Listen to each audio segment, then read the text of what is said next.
Hey there, Trey here from HISD. Now, I'm here today with Ms. Kristen Hole, HISD's Chief Academic Officer. First off, thank you so much for joining us today. I'm happy to be here. Yeah, so as you know, we've been talking a lot about the Houston Promise and kind of the initiatives, kind of moving all of our schools, to A and B rating and kind of just this big improvement with all of our schools. And I know Superintendent Miles has outlined a lot of initiatives, and we're kind of heading into all of those this year and the years beyond. What I wanted to talk to you today about is one of the initiatives Mr. Miles talked about was sustaining HISD's academic progress.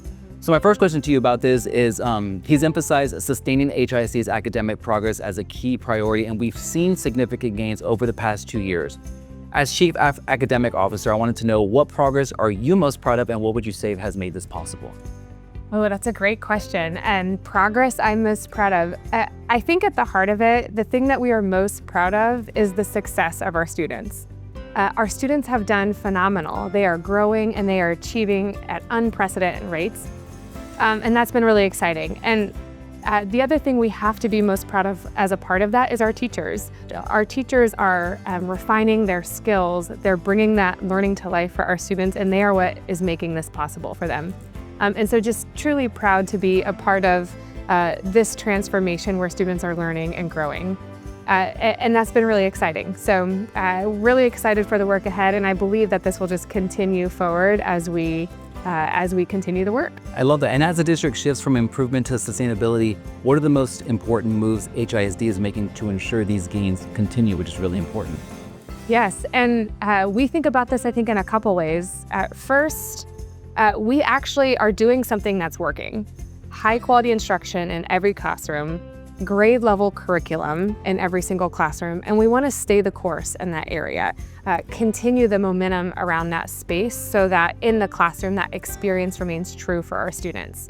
But in addition to that, we're really thinking about how can we go beyond? What's the next level we can push towards? So in high school, for example, we're paying a lot of attention to how are we increasing access to college pathways, so college courses, associate's degree pathways in all of our comprehensive high schools, and even guaranteed pathways to four-year institutions so students can continue that education. And then even on the career side, we're really thinking about how do we ensure every student has access to high-wage, high-demand career and technical education work in state-of-the-art facilities that transform the type of experiences that they can have. And so really, when a student walks out of HISD, when they graduate, they can obtain a living wage job aligned to the future of work right when they graduate. And so that's our vision for those kids. In middle school, one of the things we're really thinking about is how do we accelerate mathematics for all kids? How can we get our 6th, 7th, and 8th graders access and exposure to accelerated math courses and give all students an opportunity to take Algebra 1 in 8th grade? And then even in elementary school, literacy is so important and so critical.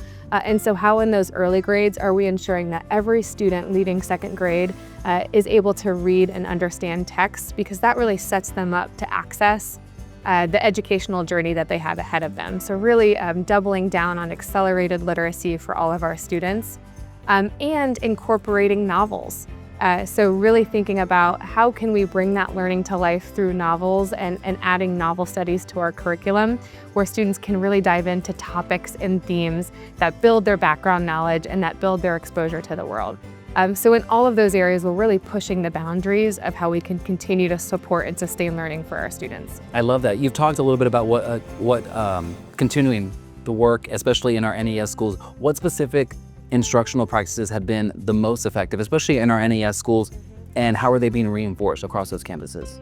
Yeah, that's a great question. And I think one of the things that we've done as a district is really tried to actually define what does high quality instruction mean, and what does it mean to effectively deliver a lesson. And so we spend a lot of time talking about that and thinking about that and really aligning our entire district around that. And so to answer that question, really, we start with making sure that every day, every teacher has a really clear learning goal that's tied directly to that grade level standard that student needs to achieve. And then when the student is planning and delivering, that lesson stays focused on that goal, but that the teacher also delivers the lesson at the right rigor of that goal. So we think about that a lot in supporting the student in planning and preparing for a lesson. We also pay a lot of attention to engagement strategies. So how is the teacher enabling the students to do the heavy thinking? Are the students reading and writing and speaking and talking and spending the majority of their class engaging in that way? So that it's really bringing the learning to life for them as a part of how the teacher delivers quality instruction. And then we also think a lot about what we would say is scaffolds and differentiation. So scaffolds just meaning how can students break down problems or chunk information to help students who are struggling access that grade level content more easily. And then for differentiation, what we really mean by that is how does a teacher give the right student exactly what they need at the right time, so again, they can re-engage and understand that goal for the day. So those are the types of practices we think about. We train on them. We really tie our classroom observations to them and even our evaluation systems to them so that it's cohesive and coherent for our teachers and our principals as we really stay focused on that high quality instruction. I love that. I love that. Moving to that, and I think you talked a little bit about this right now, but focusing on the high school level. When it comes to TSI readiness, beginning the next school year, the 26-27 school year, offering a path to an associate's degree. Talk to me about just kind of how those efforts help our students stay on track and see more possibilities for the future, because we know that that's a big thing we're doing right now. Mm-hmm. Yeah, so TSI is really an assessment that is an indicator of if a student is college ready. And so what we really want to do is ensure all students are able to become college ready so we can open that college access door for them. And so we're focused on ensuring we're building their reading and math skills so that they have the foundations they need if they want to continue into college. But we're going so much beyond that. So we have seen tremendous increases in access to college coursework for our students, both AP courses, on-ramps courses with the University of Texas, our dual credit courses. So all of those, that course access and success is going up. And then we're also ensuring that every high school has a pathway for students to get an associate's degree. And that's just a huge opportunity for a student because they can graduate HISD with a degree that's fully paid for, debt-free. And every single comprehensive high school will have that access for a student, which is incredible. And then what we're really doing is working really strongly with some of our four-year partners to say, how can we ensure that those students who have that associate's degree have guaranteed admission into institutions so they can continue on to the four-year degree if they choose so, or access some of our career and technical education courses so they can get a living wage job. So it's really about opening that college pathway and that career pathway for all students to give them options so that they can be successful when they leave us. On the career side too, it's doubling down on so many things there. We are truly re-envisioning what career and technical education means for our students.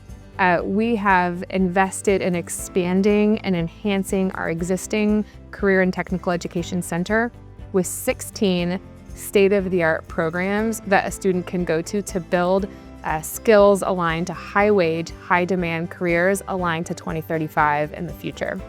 And so students can access those and that can really enable them to get that living wage job right out of high school. And getting this Head Start families also just save money. That's just such a huge aspect of this too. It's so great. Right. Last question here, just kind of on a personal level. If a student or family is wondering what these academic priorities mean for them on a day-to-day basis, what would you want them to know, especially in your role? Mm-hmm. And that question hits home to me because I have a 3-year-old and a 5-year-old who I think about what schools do I enroll them in and what do I want to hear and understand as a parent as I send my daughter off into the front doors of an elementary school every day. And at the heart of it, it's a couple things.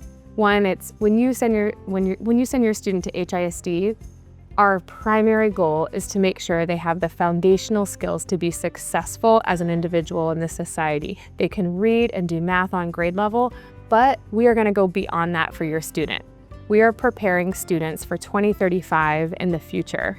How do we actually expose students to the skills that they need in that space? Critical thinking, informational technology, skills that we know require them to be successful as they move forward, and how do we stay focused on both for those students so that as they progress in their educational journey, they can leave us having a successful pathway forward.